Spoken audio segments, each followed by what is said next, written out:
And Srimati Indira Gandhi learnt that lesson. I want to say this to the Congress party today. Srimati Indira Gandhi learnt the lesson, and I'm happy Jairam Ramesh says that she stood up to support the amendment Morarji Desai and his government was bringing. But today's Congress, sir, I'll come to that. Sir, today's Congress is the matter that we need to talk about. But before that, sir, the eminent person who became speaker later on, Shri Mavlankarji, also said some things. These are words which we need to have a recall, because it's important for all of us sitting in this august house to know what the opinions were, and then take the next 75, next 200, next 500 years forward of this constitution. Mavlankar says, sir, and I quote, "This particular bill brings an almost qualitative change in our constitution structure. The tragedy of the situation is that by this amendment bill, the citizens, the courts of law, the states, the president, and indeed even this House of Parliament are all sought to be denigrated, and only the union executive is sought to be made to thrive, grab, and aggrandize," unquote. So if that one amendment has brought in such thinking individual to say such harsh words, it needs retrospection. We should never repeat such, great follies in which we took the Constitution for granted. People rejected such people, and lessons have to be learned.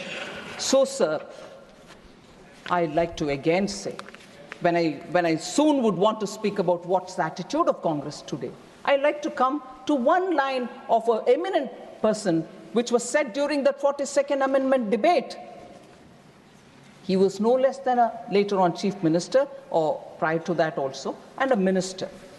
But as a Congress MP, Sri C.M. Stephen, an eminent congressman.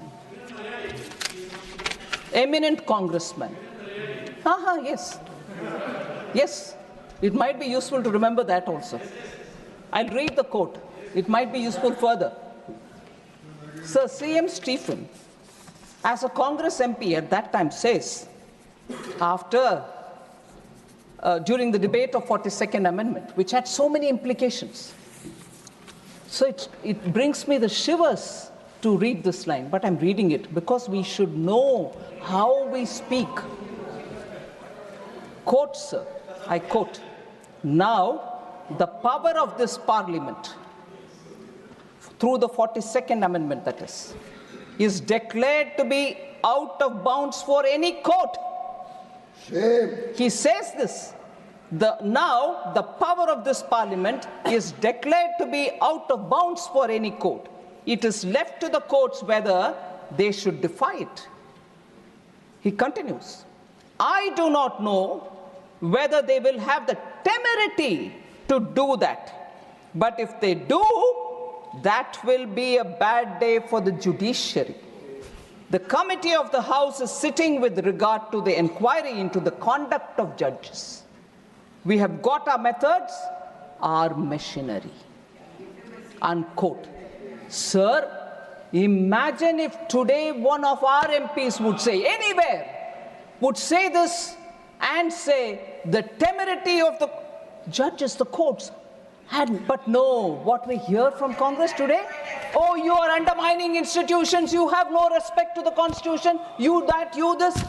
Look at this one statement, sir. And during emergency, passing the 42nd Amendment, the attitude of Gamand, the Gamandiya Gadbadhan, even today, but then they spoke that, passing the 42nd Amendment. The people of India didn't forgive this, and that's why they lost miserably. When she conceded to change the amendment, na? Sir, all right, don't beg for concessions like that. All right. Sir, what is today's INC, sir? In the budget session 2022, मैं ये घमंड बदला नहीं है, कम नहीं हुआ, उसको साबित करना चाहती हूं। Budget session 2022, sir. I'm not taking the name of the Congress leader who's not in this house, but I'm sure this statement will obviously ring a bell to everybody. The judiciary, I quote, the judiciary, the election commission, Pegasus, these are all instruments of destroying the voice of the Union of States, unquote. You heard CM Stephen then, and you just see the statements which are coming. Committed judiciary is what they wanted. The contempt for the judiciary and the constitutional bodies is not new now. And that term was used by one eminent congressman. And that eminent congressman, I'll take his name, sir, because I have to quote him, Sri Mohan Kumar Mangalam.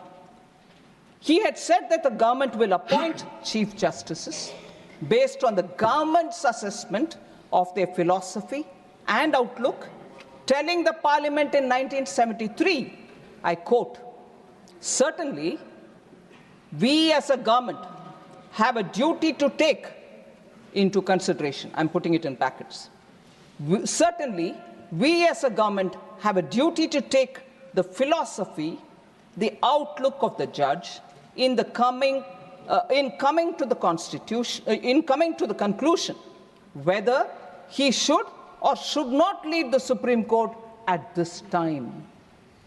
I repeat this quote, sir. Certainly, we as a government have a duty to take the philosophy and the outlook of the judge in coming to the conclusion whether he should or should not lead the Supreme Court at this time, unquote.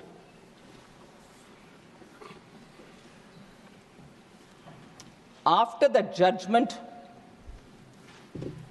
on Keshwanand Bharati case, sir, you're an eminent senior who became a senior advocate at a very young age, and I stand before you talking small things about judiciary. Pardon me if I have any, oversight which has not worked well. A day after the historic judgment in April 25, 1973, in the Keshwanand Bharati case, in which the majority declared that the Parliament cannot alter or abridge the basic structure of the Constitution, Srimati Indira Gandhi was furious with the judgment because it constricted the party's plan to bring in major amendments. So the three judges, this is what I want to highlight, committed judiciary. If they are not there, we'll do what we want. So the three judges were accorded swift punishment via suppression on April 26, and Justice A.N. Ray, who did not subscribe to the majority decision, was elevated. After Ray retired in 77, again, Srimati Indira Gandhi government gave supersession, superseded the senior most candidate, Justice Hansraj Khanna, to appoint Justice Mirza Hamidullah Beg as the Chief Justice. So it is really sad that the test that I'm putting each one of these amendments, whether they was in line with the constitutional spirit, whether the process was followed, whether the large economic good was considered, or social good was considered as an objective, none of them meet that. The OBC Commission is something which I want to in contrast mention. How our intent, Prime Minister Modi was clear. The OBC Commission will have to be set up, and constitutional amendments have to empower communities and not put them at a disadvantage. But therefore, the 102nd Constitutional Amendment Act was brought in 2018 and inserted Article 338B. But what's the contrast, sir, with the Congress? In 1950, Kaka Kalekar Commission was formed, but Congress prevented its report from being published. Dr. Ambedkar was of the view that Pandit Nehru was not concerned about the welfare, was not concerned enough about the welfare of the SCs. I quote Baba Saheb Ambedkar, "From the very first election, we have been fighting against the Congress because it is unnecessarily interfering with our rights." Just see the leader of the Congress party, Pandit Nehru. He has delivered 2,000 speeches during the last 20 years but he has never spoken about the welfare of scheduled castes even once. This is Baba Saheb Ambedkar's words. So, from this, he further says, from this you can judge what sympathy the Congress party can have for our people when its leader is so much adamant. Unquote. Sir, this is said several times, but it's worth saying now. Congress did not even allow Baba Saheb's photo to be installed in the central hall of the old Parliament House for decades. He was, of course, denied Bharat Ratna. Similarly, the Mandal Commission was created to provide reservation for backward classes. But Mrs. Indira Gandhi or even Sri Rajiv Gandhi opposed it, delaying 27% reservation for the OBCs in central institutions. So we are the ones who brought it in, not the Congress. One more interest.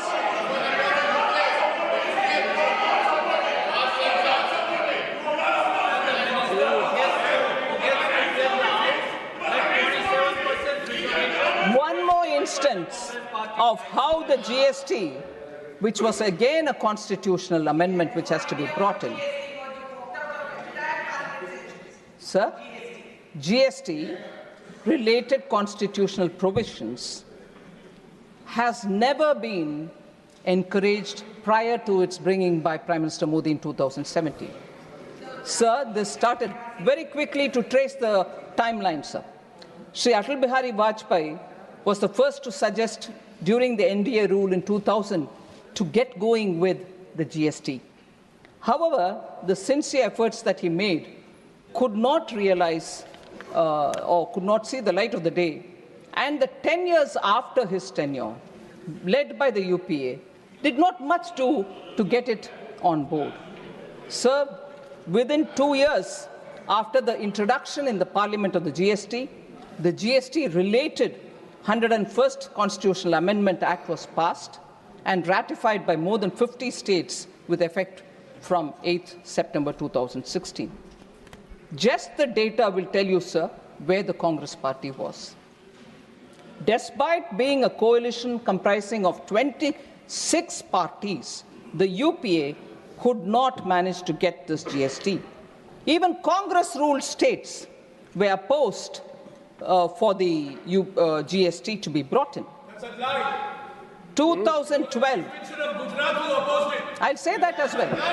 I'll say that as well. That will also be said. 3 BJP-ruled states. 3 BJP-ruled states also opposed. I don't hide facts. 3 BJP-ruled states also opposed, including Gujarat. I'm saying that. Sir,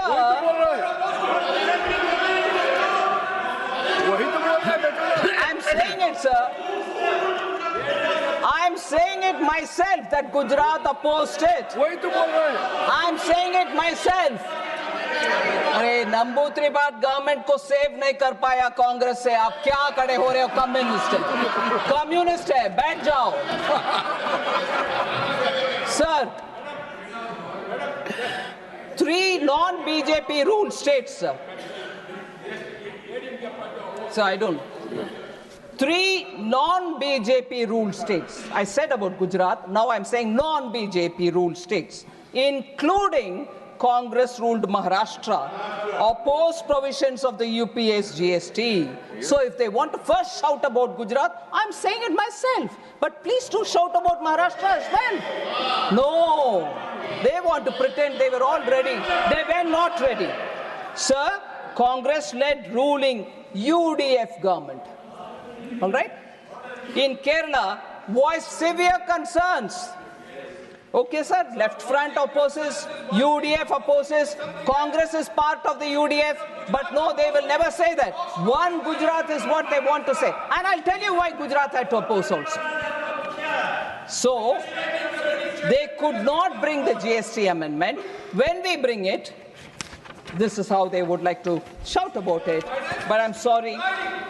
I'm not lying, sir. I'm sorry. I will have to demand a written apology from Sri Jairam Ramesh for accusing me of lying, which I never do. And whether it is parliamentary or unparliamentary, first of all, sir, the chair, I trust you will take care of that. But accusing me of lying is now very clear, runs in the Congress blood. Somebody had to go to the court to say sorry. When I was the defense minister, not only did they call Prime Minister Modi as a chore, but they kept calling me that I'm lying. And who had to go and apologize in the court? And now, I wouldn't mind seeing another member going and apologizing in the court, although the word said in the parliament is never taken to the court. Sir, all MPs in the House, when the GST was brought in, and this is also something which the Congress will have to gulp if they can, all MPs present in the House, including those of the Congress, had voted for the GST constitutional amendment, which was brought in by Prime Minister Modi. In fact, I wouldn't mind if Jairam Ramesh once again calls me that I'm lying, but records of the Parliament will say it. Jairam Ramesh wanted to move some amendments, but Dr. Manmohan Singh personally asked him not to do so because of the fine consensus that has been arrived in the GST Council. Yes. Sir, I don't lie, records don't lie. Don't jump in a hurry to accuse me that I'm lying. Sir? I will authenticate it. But you authenticate that I'm lying, please. Honorable Minister. Honorable Minister, it's a fair comment by Jairam Ramesh. You need to authenticate it. Yes, yes. And during the course of the day, when I watched the Lok Sabha debates, I frequently came across, please authenticate. It is started in this House. Honorable Minister. Thank you, sir. I will authenticate. And despite the support given by the Congress in passing the amendment, GST constitutional amendment, you have the Congress leader, again not taking name, goes about calling the GST a Gabbar Singh tax. Sir, and therefore, about amendments, I have said some words. Now I just want to highlight... Minister, but if some Gabbar Singh comes and files a suit then? Sir? If some Gabbar Singh in the country comes forward, oh, yes, sir. That I have been defamed there. That's right, sir. And the problem, sir, when GST matters come, I will sometime again speak as much as I've done it earlier. Congress ministers are sitting and arguing about rates, sir, that they will not know. The GST Council, Congress finance ministers are also sitting and talking about it. So we are marking the Constitution 75th year. I want to just remind again something very, very quickly, sir. When 75 years of Indian independence was marked in 2022, Prime Minister Modi had celebrated it in the name of Azadi Ka Amrit Mahotsav. Throughout the country, every state government participated. Every state government also picked up all the freedom fighters, known, unknown, all of them were celebrated, and there was a lot of discussion all over the country. And recently, sir, Prime Minister also spoke about the 11 oaths that we need to take in the Lok Sabha when he spoke. And in 2022, from the Red Fort, he had announced how Panch Pran, meaning we need to get out of that Gulami Mansikta. We have to get over that and look forward to building this country and taking it forward and so on. But 75 years of Indian independence, Azadi Ka Amrit Mahotsav, 75 years of the Constitution, we are having these wonderful debates in the two houses. Every 25 or 50 years are celebrated, sir. I'd like to remind as to what was the celebration when in 25 years of Indian independence, what did we do? So I'm contrasting this. When the completion of the 25 years happened in 1973, sir, when in 1973, how was it celebrated, sir, 25 years of independence? There was a time capsule.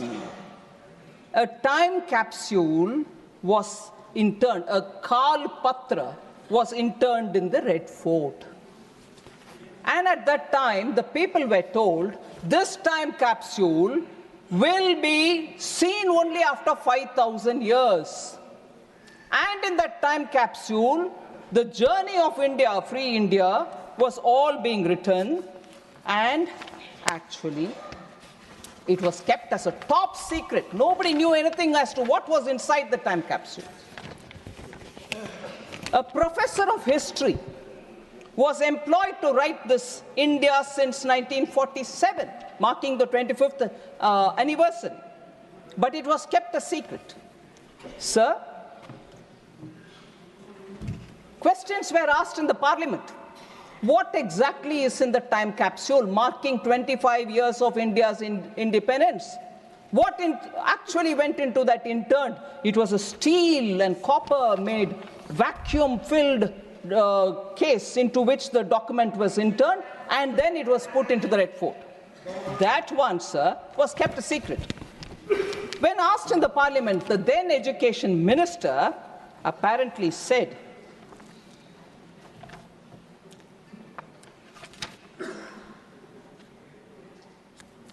and I'm reading from the book published by an eminent parliamentarian, Ira Sejian. He puts in his book as to what was the reply given by the Education Minister then. And I quote,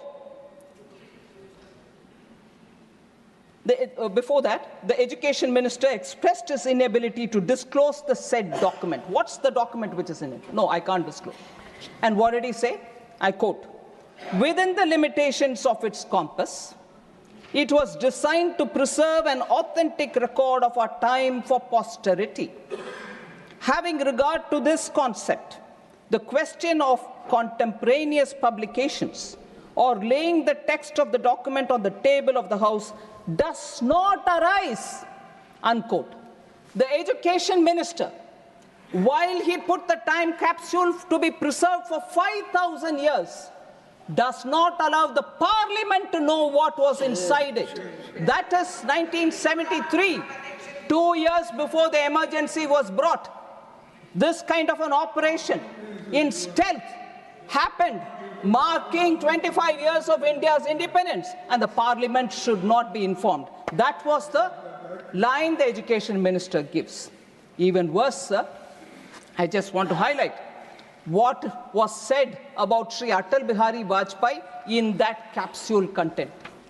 I'd like to say, and I quote from the book, sir, the BJP of Atal Bihari Vajpayee is described as, says the author, and I quote, Jan Sangh People's Party is a militant orthodox Hindu party opposing the concept of secular state, unquote. This is what is being said about Atal Bihari Vajpayee in the capsule, about which they don't say in the House. They didn't say it in the House. Even worse, sir, if that is the record for first 25 years of independent India, which has to be preserved for 5,000 years, look at what has been said. C. Rajagopalachari, there was no reference. There was no reference to C. Rajagopalachari, the first Governor General of this country. To the President of India, Dr. Rajendra Prasad, had no mention in that content. Dr. Radhakrishnan, Zakir Hussain, and to the Prime Minister Lal Bahadur Shastri, who though short in physical stature, was tall in political stature, who went all the way to Tashkent as a pilgrim of peace to establish harmony in this part of the world. Don't you think, this author who's a parliamentarian asks, don't you think that such names deserve to be inscribed in the historical document of our country during the period of the first quarter century of Indian independence, unquote. So that's the level of secrecy about even members of parliament, about eminent leaders of different political parties, and sly comments were all packed up in that. Later, it was all removed. So that is the nature of Congress party, sir. I want to highlight that fact. Sir, the names missed out is something which shocks the country, but that was the level to which the party went in the arrogance with which they were trying to rule. So the Constitution and the misuse is what I'm talking about here. Sir, one more thing, again, on the economic impact of such amendments which they bring in. It's a test for every one of us, whether it is one amendment today or another amendment tomorrow. Does it have an economic intent for the larger economic good, social intent, process, constitutional spirit? Let's see. Let's test each one of our acts, the amendments that we bring in, and then decide whether what we are doing is right.